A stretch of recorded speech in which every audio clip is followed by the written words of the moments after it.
Hi friends, welcome back. So question for you. What are the chances that Tesla could go bankrupt? Well, answer, a lot higher than you think, and in fact, it could start next Tuesday. Let's just jump right in. You got to read these headlines with me, and it's breaking news here. Biden poised to impose tariffs on China EVs, strategic sectors. U.S. set to target electric vehicles, reject across-board hikes. Action comes after multi-year review of duties on $300 billion. And I want you guys to understand that because I know there's be a lot of people that, oh, it's all Biden's fault. He just wants to hurt Tesla.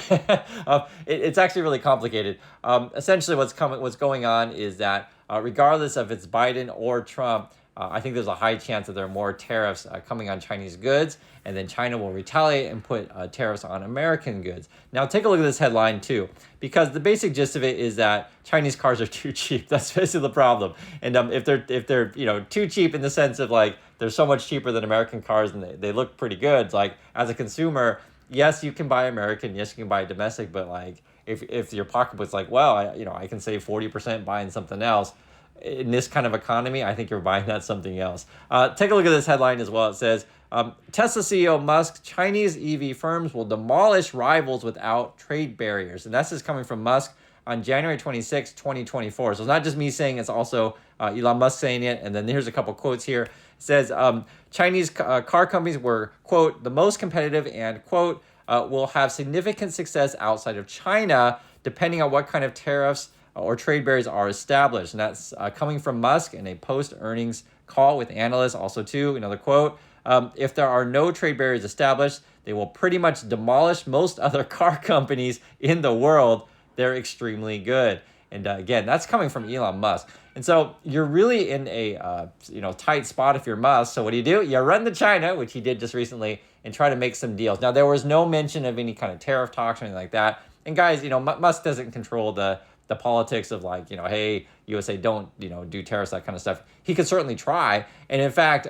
this is how it is. Musk has actually met with Trump.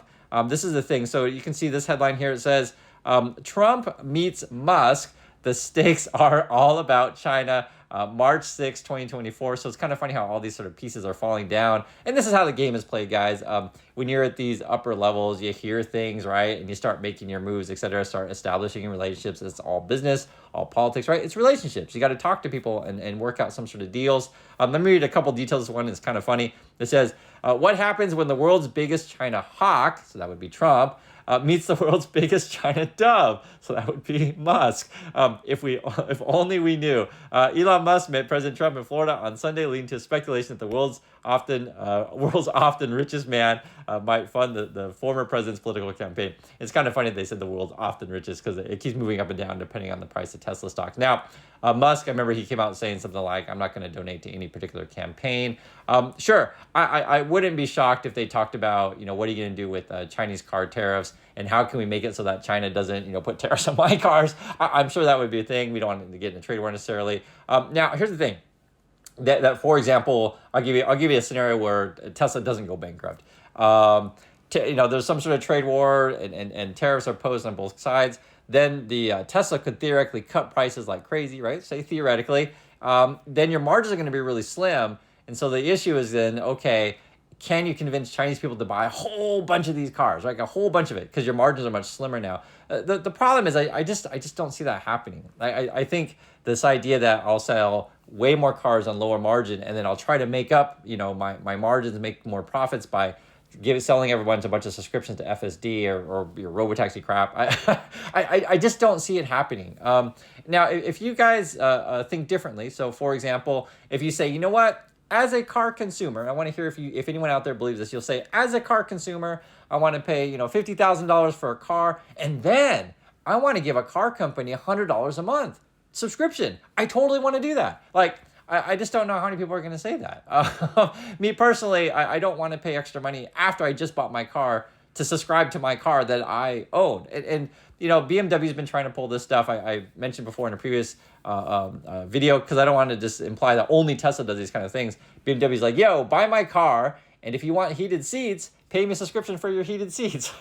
Like that kind of stuff. Or, Tesla may come out with some stuff, and I saw some news recently about it, like, hey, buy my car, and if you want to extend your range, pay me extra money, like this kind of stuff. in the kind of environment that we're in, I'm just not seeing it. Now, it is certainly true there are some crazy people out there that will stick their fingers in Cybertrucks just to test it. They'll, pay $200,000 or whatever price it takes to get a Cybertruck. There was even a really funny thing yesterday where I guess there's some sort of rich Russian people that are trying to smuggle their Cybertrucks in, but it's like, a couple of them. There's just not a big enough market out there, in my opinion, of people who want to buy an expensive vehicle and, moreover, pay subscriptions added onto said vehicle. The other thing too, which I think is an interesting one, a couple of people mentioned in comments recently, I believe it was someone from Finland, and I think it's a really important thing to talk about. We mentioned it before on the channel. What do you do about the EV situation if they're not paying gas tax, right? Now, what does gas tax do? It helps maintain your roads and keep orderly things, that kind of stuff. Well, what you can do, and like I said, I believe someone comment from Finland said this is where, like, if you buy an EV, you have to register your mileage, right? How far you've driven every single year, and then they tax you on that.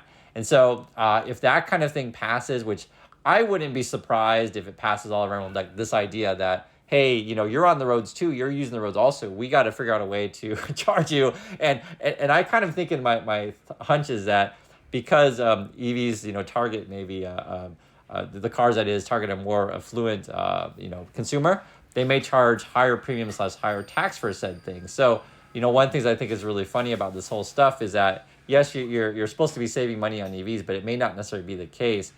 Someone mentioned also too in Europe that electricity prices are really high. And in fact, like the ownership of EV isn't really that much cheaper than gas. In fact, it could be much, much higher depending on what your electricity rates are, right? That's another thing to be considering. The other thing is too, I know a lot of Tesla bulls are like, yo, robotaxis are going to save the company. Robotaxis are going to be so much money. Guys, I'm just not seeing it. And it's funny. My wife and I were just talking about this one yesterday, and we were just laughing about it because I promise you, we'll just talk about USA, but many countries around the world, I think, have the same problem is if you have all these driverless cars running around and you get like people at night, right? I'm sure they're going to be drinking in these things, doing drugs in these things. I'm pretty sure they're going to have intimate relationships in these things. I would imagine. And moreover, what if people decided to start committing crimes with these things? Like, it's going to end up being like the best getaway car ever, the robotaxi getaway car, right? And people make YouTube videos of like all the kind of crazy stuff you can do inside of a robotaxi. I just think this opens you up to all kinds of liability and just craziness and overall buffoonery that will happen. Let alone maybe there's going to be like a rash of theft on these robotaxis. I'd love to hear your comments on like how you could protect this robotaxi fleet from this basically all these crazy people that want to use said car. Who knows, we may have a problem with homeless people in the robotaxis. Some guy gets in the car and decides to sleep in there and just doesn't leave. And, like, what can you do? Who knows?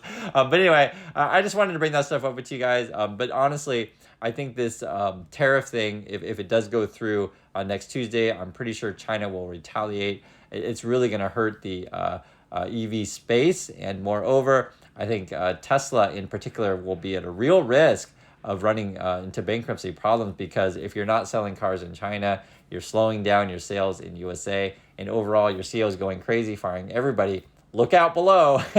Anyway, thanks for watching, everyone, and I'll catch you next video.